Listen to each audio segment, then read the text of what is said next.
Xayning içi bösüp gördü. 19. Qurultay vaziyetiga ta'sir ko'rsatib bösüp gördü. Azerbaycan muqimliqni qo'g'dash şart asida, hatta sizin qo'lingizdagi kompyuter, telefon qatorliq narsalarni, hatta xotir kompyuter qatorliq narsalarni, hatta telefon qatorliq narsalarning hammasi ishga o'ylab tekshirib, Azerbaycan jiddiy kayfiyat ichida, butun mamlakat jiddiy kayfiyat ichida. Hatta bir ağız söz üçün 5 aylık qamoq cezası kesildi demezler. Men degan xatni yazıp qo'yganligi uchun men janju deganni ağızga aldı da bazı Beycan'da bir yigit ki 5 aylık qamoq cezası ben. Beycan bak jiddiyleşip ketdi.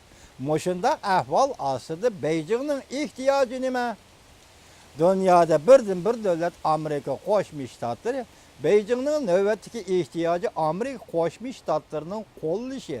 Amerika Qo'shma Shtatlarının yo'l qo'yishi ba'zi siyosatlarda yo'l qo'yishda qo'lga keltirish.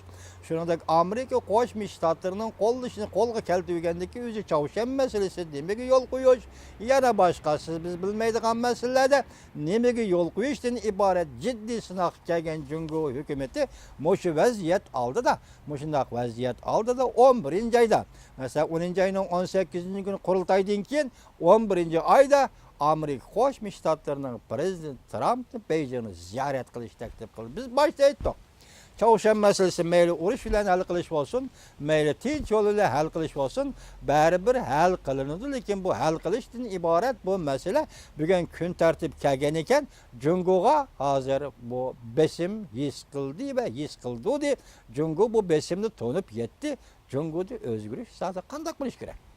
Jungo nimaga konkret aldı, nimaga va'da berish kerak? Masalan, xalqaro jamiyat Chavshan to'g'risida nima va'da berish kerak? Tibet Dalay Lama to'g'risida nima va'da berish kerak? Mushularni aydınlaştıradigan fursat keldimi qanday? Hozir demak, diplomatiya sohasida Jungo hukumati qadam chekinyapti. Yaponiyaning maydoni söhbət emas, söhbətning vaqti yo'q, söhbətning zaruriyati yo'q deb bir qancha qatimlik siyosat so'zildi. Jungoning tashabbusi Chavshan bilan söhbətlashish, Yaponiyaning tashabbusi söhbətləşib o'zini avara qilma, bu oqmaydi deyish. Ana ustiga hozir biz sat sistemi to'g'risida, sat sistemini Koreyaga o'rlashtirish to'g'risida o'tgan yildan boshlab so'zlab keldik. Bu yil endi yaqinda sat sistemini Koreyaga o'rlashtirib bo'lindi.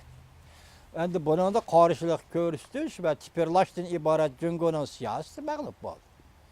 O Koreyani keyin qanday jazolaydi bu ikkinchi gap Jungo, lekin sat sistemasini, raketa sistemasini Koreyaga o'rlashtirish o'rinlanib bo'lindi. Gapning ochig'ini aytsak, eng oxirgi hisobda bir savol qo'yish bilan hozirgi leksiyamizni oxirlashtiraylik, hurmatli vatandoshim.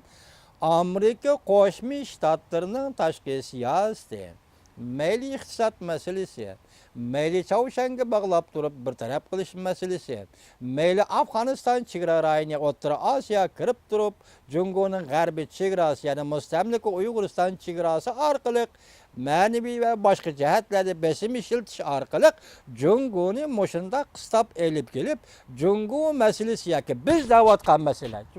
Hozir Amerika hukumati ya birisi deganlik emas. Siz bilan biz da'vatgan masala Jungo masalasini hal qiladigan payt yetib keldimi?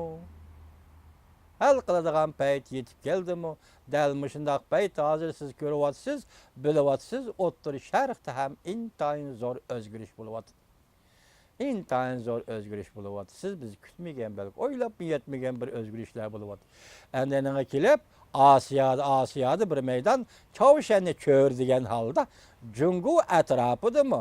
Jungoga munosabatli geopolitik siyosatga munosabatli masalalardami zo'r o'zgarish bo'lamdi yo'q? Davr shu qistab keldimi? Zamon shu yerga yetib keldimi? Siz biz qo'ydigan savol shu. Endilikda biz bundan keyingi tartiblarga va siyosiy voqealarga diqqat qilamiz, hurmatli vatandosh.